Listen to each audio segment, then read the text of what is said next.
How to befriend Virginia in Sons of the Forest. So to befriend Virginia, you must earn her trust over time.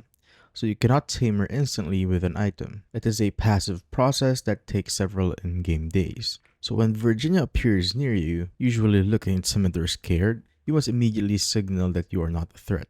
So press G on your hotkey to unequip any weapon that you have, and stand still or just basically continue working on your base. So do not look directly at her for too long and never run towards her, since if you sprint at her, she will flee. But you'll know it's working if she watches you from a distance and runs if you get close like this. So as you can see, she's just basically walking towards me, and as you can see, there's like a like with her hands that she did. And sometimes she starts dancing nearby, eating from your drying racks or bathing in nearby water. Though she may run away sometimes if you pull out a weapon. And also she will slowly approach you and drop an item, usually aloe vera or berries. So on the early phases, if you don't have her trust yet, just let her drop it, then pick it up. And also when you go closer, a prompt appears. So this E prompt. And also if you go closer, there's a prompt that will appear. So the interact prompt appears when you are closer, which basically means that she is now your companion.